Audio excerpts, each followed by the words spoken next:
you sick of looking at Netflix and you don't know what to watch? So many movies out there, you don't know which ones are good, which ones were bad. You curious about what's out there? I'm Joey Powers. I'm Don Tretler. This is The Best Pictures. The ones you don't want to miss. Hit it. Say hello to my little friend.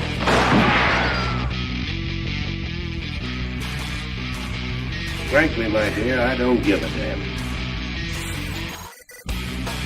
Winners go home and the prom queen. English, motherfucker, do you speak it? Everyone in this room is now dumber for having listened to it. I don't deserve this. Deserves got nothing to do with it. No sequel for you.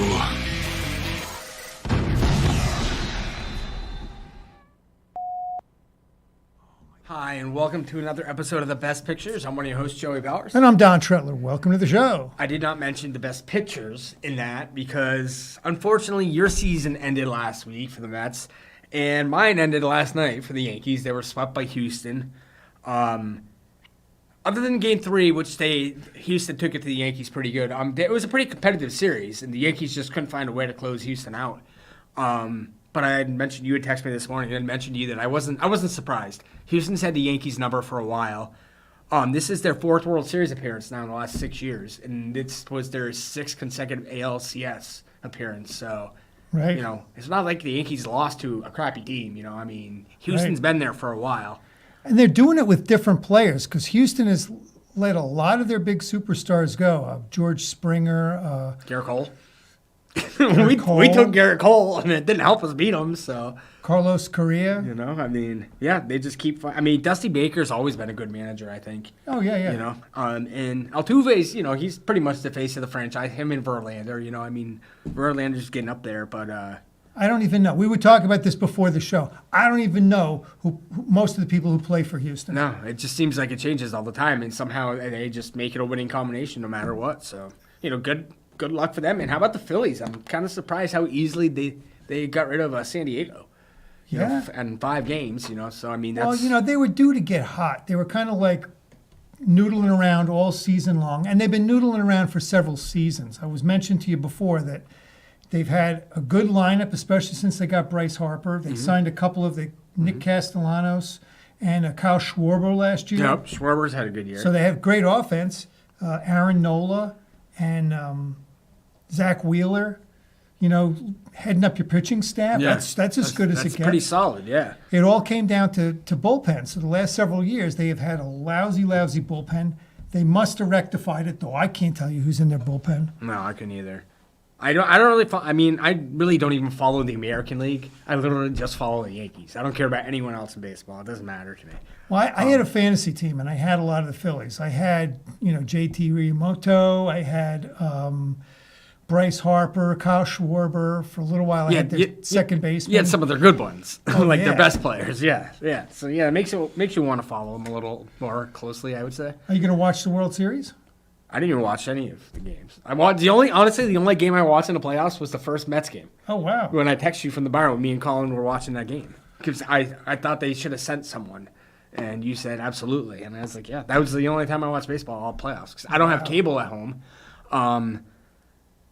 I thought about it last night, and then, oh no, not last night, the night before when Cole pitched, and then I saw that Bader made the error and that got down, and I was like, I'm not going to go there and just get heckled by all the Red Sox fans. Everybody's posting like, oh, the Red Sox didn't make the playoffs, but at least we can root for the Yankees to lose. It's like, and that to me is a typical Boston fan. You know, it's like, oh, well, we may not have won it, but you know what? At least the Yankees aren't going to win it. It's like, that's a loser's mentality. A winner's mentality is, you know what? My team's here. I'm going to be mad if they don't win it. And I am mad that they didn't win it. But I'm not rooting against somebody else. I don't care about anybody else, you know. Right. I'm a little bit bigger than that, you know. It's like, I don't care. Red Sox didn't make it. Even if they did, I wouldn't care if they were still in it or not. As long as if they're playing the Yankees, then I care. Other than that, I don't care who else is playing. You know, that's just how I've always been. I'm a Miami fan. I'm a Miami Hurricanes fan. I'm still pissed that Duke pounded them on Saturday. You know, Miami to me is the Mets to you. Yeah. That's my team in all sports, Miami. And they got beat 45-21 by Duke on Saturday. So. Yeah, well, once the Mets got eliminated, I haven't gone out of my way to see any games. No, exactly. Don't you root against anyone who's against the Patriots? That's football. Yes, I do. I do in football. Yes, because I absolutely hate the Patriots. And honestly, Colin just brought up a good point because where are all those people that turned into Bucks fans? Where are they right now? That the Bucks are 3-4. I mean, I saw a lot I'm of a people. Bucks fan. I saw a lot of people wearing Bucks hats last year. I don't see a lot of people wearing them this year. No, it's hard for me. I kind of divide my allegiance in football amongst three teams now. So I'm kind of, it's not like baseball where I root for the Mets. So I just kind of like, I like a few of these teams. I like the Jags, I like the Bucks, and I like the Jets. So those are my teams. Jets and Giants are actually both doing very well. Jets- They're both in Jets- first place. Well, Jets aren't in first place. They're half game behind Buffalo, but yeah, they just lost their best player or running back for the year yesterday too. Yeah, Well, that's good unfortunately. news for me because I have their backup. Well, that is good news for you then too. Yeah, he tore his ACL. They lost a couple people. Oh, wow. But being a Falcons fan, it's funny that I mentioned the Bucks because the Falcons are 3-4, tied for first in the division with the Bucks. Right. So it's like, I mean, that to me, the Falcons are overachieving. I mean, can you at believe 3-4. Bucks only scored 3 points? Carolina. And Brady, just- Brady was healthy. I mean, yesterday? Yeah, I don't know, man. I mean, well, Maybe he was drunk. I don't know what the heck. How does his team only score 3 points? maybe he's regretting not retiring. They're behind at the half, and I thought, it doesn't matter. Tom Brady is going to be playing the second half. He'll make them competitive. No. Well, look at the Packers losing to the Commanders with a healthy Aaron Rodgers. I mean, Well, he's not the whole team. you know? anyone that says that them needing a receiver is the biggest issue, there's more issues than that. I mean, Devontae Adams is good, yes, but I mean, when you're losing to Washington, I mean, a team that you're talking at the beginning of the season being a Super Bowl contender, and they're probably like 2 games behind the Vikings now. Yeah. So Yeah, Vikings only lost 1. yeah, I think the Vikings were off this week too. They were. But all right, let's talk about movies. Talk about movies, because we went to see a couple. We did. Since our last show, we saw Halloween Ends, and this past weekend we went and saw Black Adam. So what did you think? I know we've talked about it. Colin actually saw both of them as well. What was your take on Halloween Ends? I just thought it was kind of a mess. They just didn't. They depended too heavily on what happened in the movie before, as opposed to making it a standalone movie. So I mean, it's a slasher movie, so it can kind of stand alone on Right. its own. But they several times brought back flashbacks of stuff that happened the past couple movies, and I was like, And then they brought up. Well, I don't know. I don't want to ruin it for people, but it was like a new killer. If they go see it, it's going to be ruined for them anyway. Yeah. So, I mean. So they had this new guy killing people, too, in addition to Michael Myers. And it just was kind of like, I don't know. They just didn't add anything to it. They did. I mean, Halloween is my favorite horror franchise, and this movie sucked. I thought it was terrible. Like, it was dumb. It was just completely pointless. I mean, it opened at $40 million, which was definitely the lower end of their expectations, but still huge compared to what the box office had been previously over the previous, 9 or 10 weeks at least. Right. But yeah, I mean, word of mouth, they went from 40.13 million in its opening weekend and it only made 8 million in its second weekend, which is a huge drop. So, I mean, word of mouth obviously isn't good. I'm on it right now on IMDb. It is 5.0 even, which is not good. I mean, I own every single Halloween other than Season of the Witch. This will be the second one that I do not own. It wasn't particularly scary. I read a No. review of that where they said none of the deaths were, the killings or whatever, which is what people go for, were particularly original. They said outside of the DJ, which I was trying to rack my brain. I forget how he got killed. I know he went into the radio station. Right, and he ripped his tongue off, pretty much. Ah, But there weren't a lot of killings for a Halloween movie, and the ones that aren't as graphic as what they like. The first remake with this director that did this previous the last 3 of this trilogy was very violent, and it was a really good movie. I mean, it was like the plot was good, the acting was good, and it was really violent and really scary. And Halloween Kills was definitely a step down from that, and Halloween Ends, I kind of wish I didn't even see it. yeah. Because it just. Well, do you think it's going to end? Do you think there's going to be a sequel? No, there'll be. No, I don't think there'll be a sequel. There'll be a reboot, but I don't think Jamie Lee Curtis's character will be back. Well, Colin pointed out, he was paying real close attention to this, that there's a point where they show like the headstones, and that guy supposedly that was killed, he didn't have a headstone. So that makes you wonder. Maybe. Who knows? That makes I you mean, wonder. because if Michael Myers is still alive, I want to see how they're gonna make that be. Oh like- yeah, how they're gonna make Michael Myers live Yeah, again? because he got killed. Like, Yeah. so I don't know how they're gonna do that. Well, I don't. But I certainly wouldn't recommend this movie to anyone. I mean, No. definitely a waste of money, a waste of time. I mean, we even traveled. I mean, it was only Springfield, but still, like, it was definitely a waste of gas money, a waste of time. Yeah. Well, and then we saw Black Adam. Definitely better than Halloween Ends. I know you weren't big on it at all. No, and I don't know. Like I was trying to work out in the morning, so I don't know if I like wore myself out. I was falling asleep during the movie, but this is what happens to me during a lot of these like big action movies. I fall asleep on all the Lord of the Rings. I fall asleep on the new Star Wars movies. I don't know, explosions and stuff. It just can't keep me awake. So. It did seem like it was a little over the top. I was lost in the story, like this whole backstory about the slaves, and they had to make a crown for the demons. I was like, oh, the hell with this. I have no, I will say I definitely did like it better than I expected because I did not have any like high expectations at all for it.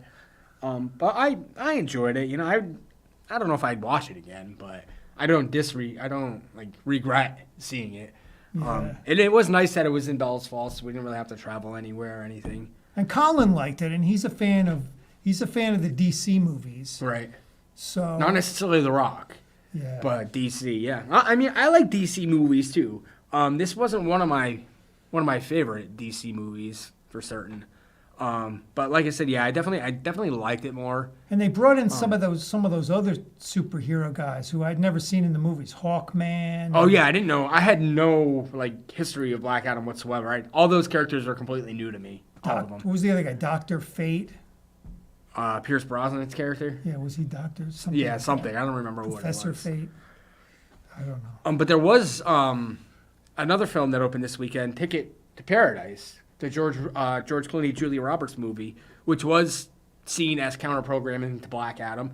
It actually opened to $16.3 million, which is a lot, which exceeded expectations, especially for like a romantic comedy starring elderly. I mean, I wouldn't necessarily say elderly, but you're not really necessarily drawing romantic comedies with people that age, I guess. Right. But I guess the average age, like over 65% of the audience was 35 and older. And they gave it good reviews, and it had already done over $80 million overseas because it's been playing for like a month. So it's actually doing pretty well. Yeah, I mean they're both appealing actors, so Yes. I could imagine. I mean whatever that movie is doing, it's got that going for it. Absolutely. So that's not always a recipe for success. Not always, no. We've correct. named several movies that had nice casts, but really just didn't pan out. I don't know. So you were saying to me that they've been teamed before. Did you look it up? Yes, I did. I was going to say, because I knew 4 of the 5 movies, and I couldn't fit, because I was like, I know she's not Ocean's 13. Because she was in Ocean's 11, she was in Ocean's 12, she's in Ticket to Paradise, and she's in Money Monster. And I was like, what is the 5th movie? And I've seen it, and I didn't even realize she's in it. She's in Confessions of a Dangerous Mind. I didn't realize she did that. That was George Clooney's directorial debut. It was the year after they did Ocean's 11 together. All right. So that was the 5th movie, because I actually looked it up because I was like, what is the 5th movie? And that's what it was. And that's you've seen that, right? No. Oh, that's actually a pretty good movie. It gets a 7.1. It's on my list. It's on my list of movies to see. I thought I had it because I was gonna bring it in for you, but I can't find it. But if I do, I will. But yeah, that's it's Sam Rockwell, George Clooney, Drew Barrymore, and Julia Roberts. It's George Clooney's first movie he ever directed. It was pretty good. Didn't he direct that one about? I was gonna say Walter Cronkite. Well, not Walter Cronkite. Oh yeah, the other Good Night guy. and Good Luck. Yeah. That was after. That was like 2006, I want to say. Oh, okay. Confessions of a Dangerous Mind, I think, was 2002. It was literally right after Ocean's 11. 2002. Huh? I don't know how I missed it, but I did. I did definitely miss that movie. And, Well, and it's like I said, it's on my list, so I've been anticipating seeing it. I think it was a straight to video. I don't think it was released in theaters. Oh wow. But it That's was the Chuck Barris thing. yes, Isn't it? Yeah. yes, it was pretty good. I mean, Sam Rockwell, I think, is a pretty talented actor. He was great in that movie. I didn't like it first, and then I watched it again and actually liked it quite a bit. The 3 Billboards. Billboards, yeah. I actually watched that again, and he was great in that. He definitely deserved an Oscar for that, as Yeah. did Frances McDormand. I didn't like his. Well, I think he's in a couple movies. Now new movies. The one See How They Run, which I wasn't big on that movie. You That- needed to know the references, so Yeah, it was kind see, of like funny. that's kind of what I thought. Is that I don't think that would be my type of movie either. What about C, not W? What's the other one? About George Bush and Dick Cheney. Vice. Vice. Was he good in that? They're calling in. Yep. Oh, we got a guest. People want to dispute us. They want to talk about Halloween Ends. Did you see that? 'Cause he was nominated for supporting actor. Yeah. And was he pretty good in that? Oh yeah. He has, it's Christian Bale. Christian Bale was playing. Who's good in everything? Oh yeah. Who's Christian Bale? He played what's his name? I can't. Cheney. Cheney, right? And He was all made up. And he's what? He's Rumsfeld. Right. Yep. Yeah. It was good. But yeah, no, I haven't seen that. That was that David O. Russell as well? I think it is. Because that's got a pretty good cast too. Steve Carell's in that too. Yeah. Yep. Yeah, it's a decent movie. I mean, it didn't blow me away. I mean, I wish I could say it did, but You know what's still doing pretty well is Smile. yeah. It's in like the mid 80s now for like a small budgeted horror movie with, I mean, yeah, Hilary Swank's famous, but I mean, she's not like, I don't know, a lot of people are going to be like, oh, she's in that movie, I got to go see it, but it's holding up pretty well. It's in front of Halloween again already. It already held up better than Halloween has. And this is what happened with I can't think what the one was. I got a voicemail. What's his name? The You thinking of Get Out? Get Yeah. Out. That's it. I was kind of thinking the same thing. Get Out was kind of a small budget, and it kind of came out of nowhere. It just got legs and it just kept going, And Word of mouth. I don't think Smile's gonna get as high as Get Out got, but it's very comparable as far as the budget versus how it's doing. Because I don't even think the budget was like $10 million for Smile, and like I said, it's in like the mid 80s. I want to say right now. Seems like there are a lot of horror movies being released, and I guess that's Well, look at Black Phone too. That was another one. I mean, I know a lot of people know Ethan Hawke, but he's really not a selling point to be like, I'm Not going to go see anymore. it because not exactly, not anymore. And that movie performed right around in line with what Smile is doing right now, because Smile is at $84.3 million. So that's pretty well. It made 8.35 this weekend, which is $3.5 million more than Halloween Ends made this weekend. And it's been out for like 3 extra weeks, so it's already made $30 million more than Halloween Ends, and it's still in front of it, so it's clearly going to make more money than Halloween Ends. well, like you say, word of mouth. I mean, people that like horror movies are going to talk it up and say, "Hey, we like this. This is a really good one." Top Gun is still playing. It's still in movie theaters. It's up to $716 million in America. So And weren't you saying you read an article where they're promoting it as they thought it might be Best Picture? yeah, it was it was like they had their 10 nominees for Best Picture, and it was like number 7. Wow. And they had Tom Cruise as a top 10 candidate for Best Actor, Oh my word. which I was surprised. I mean, I really liked the movie, I really did, but I never thought it would be nominated for Best Picture. No. I Or best, mean- bet well, I think this is my prediction. Okay, I think he's going to win Best Actor someday. Not for Maverick. Not for Top Gun, yeah. I think he will win someday. It'll almost be like when Al Pacino won for Scent of a Woman. It's like, you've done your time, here. This is basically like a body of work award, like your Lifetime Achievement Award. Yeah. I could see that happening because he's a very worthy candidate. Oh, You know, yeah, he's been nominated 3 times. He's good. He holds his own. He got nominated for that Oliver Stone movie, Born on the 4th of July. Right. Did you see that? Yes. Yeah, and there he was. He got to challenge himself, and I think he does great when he's able to challenge himself, and I think he will again. I think there's going to be a movie at some point. He's going to get a script, or he's going to decide he wants to contend, and he's going to take something and he's going to run with it. He's good, but I don't think that character in Maverick is going to Probably not. Yeah, Best Actor. I doubt it. Or Best Picture even, really? I don't know. But we were just talking about this before we started the show. I was talking about Dark Knight, which we both liked a lot, and that it didn't win Best Picture. And I thought it just didn't seem like the type of movie that would win Best Picture. But maybe that's, I've just got this stereotype in my head. Or maybe I'm biased, you know? Well, part of the argument wasn't necessarily that it didn't win Best Picture, was that it wasn't even nominated for Right. Best Picture. It wasn't one of the 5 Yes. nominated movies. Which is why the Academy extended it up to 10 nominees now for for Best Motion Picture. Because it certainly it would have been one of the 10 Best Picture nominees that year if there were 10. Right. I don't remember all 5, but I guarantee all 5 weren't better films than The Dark Knight Rises. No, I remember coming out of the movie theater and going, "Whoa, that was excellent." I Yeah. mean, he really. That's one I really wish I had seen in the theater, and I didn't. But I made sure to see Dark Knight Rises in the theater, and that was definitely a good experience in the theater. The whole football Oh yeah, stadium yeah. scene, that was just That so was cool. awesome. The guy's taking the kickback, and all of a sudden he looks back, and there's like nothing behind him anymore. You know, I mean, And it that's- had Tom Hardy. Yeah, Tom Hardy's great. You know, I mean, I like Christian Bale. I like Tom Hardy. Ian Hathaway, I think, is Anne great. Hathaway. Michael Caine's always fun. You know, Gary Oldman, Joseph Gordon-Levitt. I mean, when you get cast like that, it's hard to not like the movie. You know, and that gets pretty high. That's like an 8.4, 8.5 on IMDb, Good. It's a good movie. which is that's a pretty good follow-up to a movie that gets an 8.9, which is, I think most people consider the best comic book / superhero movie of all time.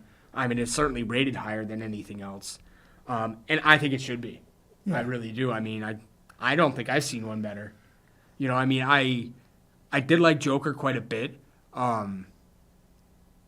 but not as much to me. I definitely like The Dark Knight and The Dark Knight Rises both better than I like Joker. Yeah. I thought the Joker was a little, almost like a spin-off on one of the superhero movies. I don't even know if I really consider it a superhero movie. It's more of like a spin-off on it. So it was pretty interesting. Yeah, no, it was definitely good. It's up there. I still wonder about the end. I watched it twice.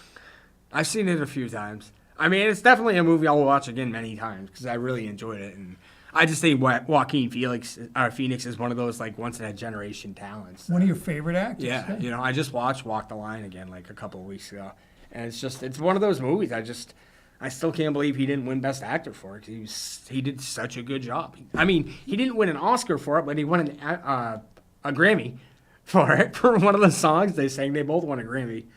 So I don't know. I thought that was kind of entertaining. He's a great actor. Another guy that I really enjoy, Paul Dano's coming out with a movie. Oh yes, what was I it think it's again? called is it called The People? Is it is that the Spielberg one? It's Spielberg. Yeah. Spielberg. Yes, I'm kind of looking forward to that.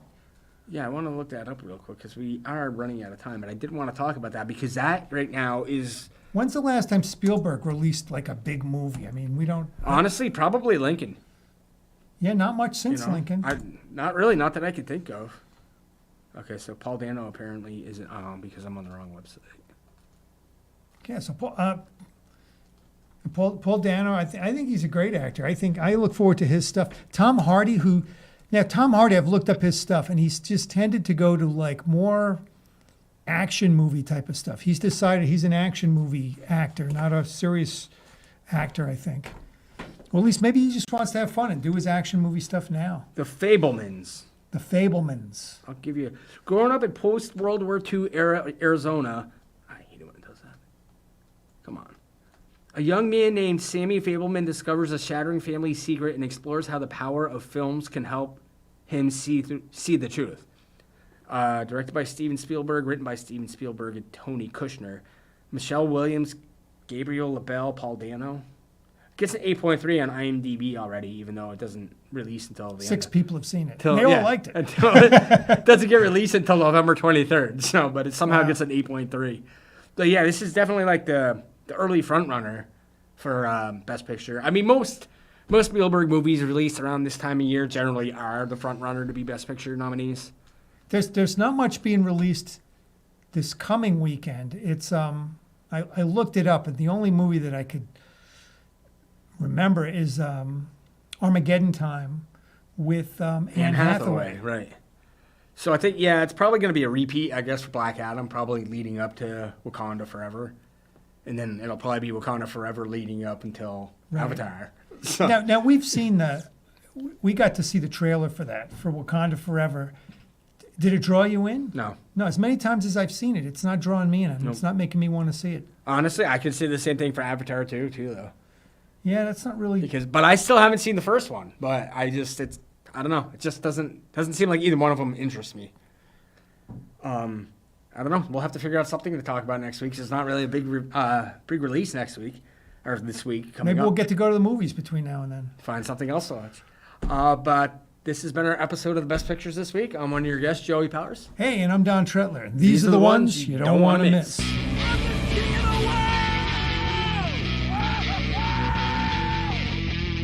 Gentlemen, you can't fight in here. This is the war room. Here's Johnny. Go ahead. Make my day. Life moves pretty fast. If you don't stop and look around once in a while, you could miss it.